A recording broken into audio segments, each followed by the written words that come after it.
MonsterVerse fans, आप सबके लिए एक बहुत ही बड़ी खुशखबरी लेकर आया हूँ। Finally monarch legacy of monsters Hindi में डब हो चुकी है।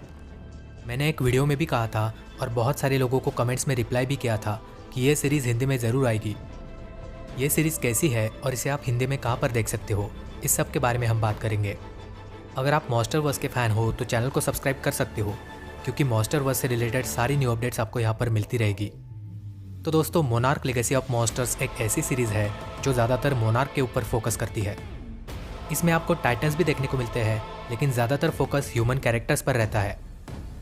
2014 में जब गॉडजिला और म्यूटो की फाइट हुई थी, उसके बाद की कहानी आपको यहाँ पर देखने को मिलेगी। तो इस सीरीज़ की कहानी 2015 में टेक्स प्लेस करती है। इसी के साथ साथ हमें 1959 का समय भी दिखाया जाता है। मतलब दोस्तों, इस सीरीज़ की कहानी दोनों टाइमलाइंस में शिफ्ट होती रहती है। कुछ समय के लिए आपको 2015 की स्टोरी दिखाई जाती है और कुछ समय के लिए 1959 की। इससे आप बोर नहीं होते हो और दोनों स्टोरीज़ के साथ बने रहते हो। इसकी वजह से दोस्तों, मुझे इस सीरीज़ की राइटिंग की तारीफ करनी होगी कि कितनी बेहतरीन तरीके से इसे लिखा गया है। दोनों टाइमलाइंस में जो भी कुछ चल रहा है वो आपको इक्वली इम्पॉर्टेंट लगता है। कॉन्ग स्कल आइलैंड में जिस कैरेक्टर को हमने देखा था उसका नाम है बिल रैंडा, और उसी कैरेक्टर को यहाँ पर जवान दिखाया है 1959 के समय में। इसके अलावा 1959 में आपको केइको नाम की साइंटिस्ट भी देखने को मिलती है, जिसका एक बेटा भी है, हिरोशी। 2015 में आपको केट और केंटारो नाम के दो कैरेक्टर्स देखने को मिलेंगे जो हिरोशी के बच्चे हैं। यहाँ पर ट्विस्ट ये है कि हिरोशी ने 2 शादियाँ की है, यानी कि इन दोनों कैरेक्टर्स की माँ अलग अलग है। और इसके अलावा एक और इम्पॉर्टेंट कैरेक्टर आपको इसमें देखने को मिलेगा, जिसका नाम है ली शॉ। ली शॉ का कैरेक्टर आपको 1959 और 2015 दोनों समय में देखने को मिलेगा। तो दोस्तों, इस सीरीज़ के कैरेक्टर्स इतने बढ़िया है कि सारे के सारे कैरेक्टर्स आपको पसंद आते हैं।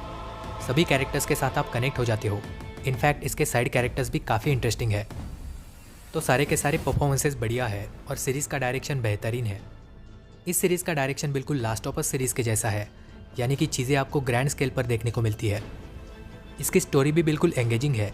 अगर आप मॉन्स्टरवर्स के फ़ैन हो तो कहीं पर भी आप बोर नहीं होंगे। हाँ, अगर आपको सिर्फ टाइटन्स ही देखने हैं तो आप डिसअपॉइंट हो सकते हो। इस सीरीज़ में आपको टाइटन्स तो देखने को मिलते हैं, लेकिन बहुत ही कम समय के लिए। लेकिन जितने भी टाइम के लिए आपको टाइटन्स दिखेंगे, उनके विजुअल इफेक्ट्स बहुत बढ़िया है। गॉडजिला के इफेक्ट्स बिल्कुल वैसे ही है जैसे आपको मूवी में देखने को मिलते हैं। तो विजुअल इफेक्ट्स भी मुझे पसंद आए। इसके अलावा इस सीरीज़ में आपको बहुत सारे नए टाइटन्स भी देखने को मिलेंगे। तो बिल्कुल ये सीरीज़ एडवेंचरस और एंगेजिंग है। सीरीज़ में आपको बहुत सारे ट्विस्ट एंड टर्न्स भी देखने को मिलेंगे, यहाँ तक कि आपको टाइम ट्रैवल का कंसेप्ट भी देखने को मिलेगा। जी हाँ, बिल्कुल सही सुना आपने, मॉन्स्टरवर्स में टाइम ट्रैवल एग्जिस्ट करता है। इसके अलावा दोस्तों, हॉलोअर्थ से रिलेटेड एक बहुत ही इंटरेस्टिंग कंसेप्ट भी आपको यहाँ पर देखने को मिलेगा। और जब ये सीरीज़ ख़त्म होगी, उसके बाद आप सीज़न 2 को देखने के लिए खुद को रोक नहीं पाओगे। बहुत सारे लोगों का मॉन्स्टरवर्स से एक ही कंप्लेंट था कि वो ह्यूमन कैरेक्टर्स के साथ कनेक्ट नहीं हो पाते। इस सीरीज़ ने उस कंप्लेंट को दूर कर दिया है और इसके ह्यूमन कैरेक्टर्स भी बहुत ही ज़्यादा इंटरेस्टिंग है। ये सीरीज़ परफेक्ट तो नहीं है, लेकिन मॉन्स्टरवर्स फैंस के लिए ये एक मस्ट वॉच सीरीज़ है। इस सीरीज़ का स्क्रीन प्ले भी बढ़िया है और सिनेमेटोग्राफी भी मुझे बहुत पसंद आई। इसमें लगभग 40 से 50 मिनट के 10 एपिसोड्स हैं और सीरीज़ आपको कहीं पर भी बोर नहीं करती। हाँ, लेकिन अगर आप मॉन्स्टरवर्स के फ़ैन नहीं हो तो शायद ये आपको बोरिंग लग सकती है। हिंदी डबिंग अच्छी है और इसमें कोई एडल्ट सीन नहीं है, बस कुछ नॉर्मल किसिंग सीन्स है। 2 जगह पर गर्ल्स के किसिंग सीन्स है, लेकिन वो सिर्फ 1-2 सेकेंड्स के लिए। तो अगर आप चाहे तो आप इसे फैमिली के सामने भी देख सकते हो। प्रो ऑडियंस को भी ये सीरीज़ बहुत पसंद आएगी और ओवरऑल ये एक काफ़ी बढ़िया सीरीज़ है। अगर आप मॉन्स्टरवर्स के फ़ैन हो तो मैं इसे आपको रिकमेंड भी करता हूँ। मैं इस सीरीज़ को दूंगा 8.5 आउट ऑफ 10। और अब सबसे इम्पॉर्टेंट चीज़ के बारे में बात करते हैं कि इसे आप हिंदी में कहाँ पर देख सकते हो। तो दोस्तों, इस सीरीज़ को आप एप्पल टीवी पर देख सकते हो और वहाँ पर यह हिंदी में भी अवेलेबल है। मैंने इस सीरीज़ के एपिसोड 9 और एपिसोड 10 के एक्सप्लेनेशन के ऊपर वीडियोज़ भी बनाई है। वहाँ पर मैंने सीरीज़ की एंडिंग और टाइम ट्रैवल के कंसेप्ट को भी एक्सप्लेन किया है।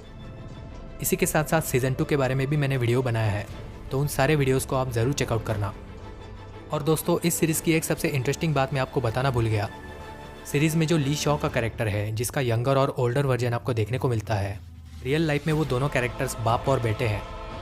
तो सेम कैरेक्टर को 1959 में बेटे ने प्ले किया है और 2015 में बाप ने।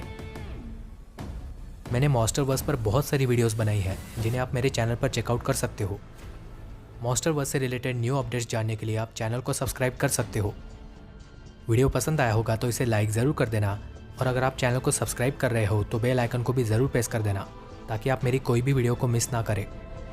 ये वीडियो देखने के लिए बहुत बहुत धन्यवाद दोस्तों।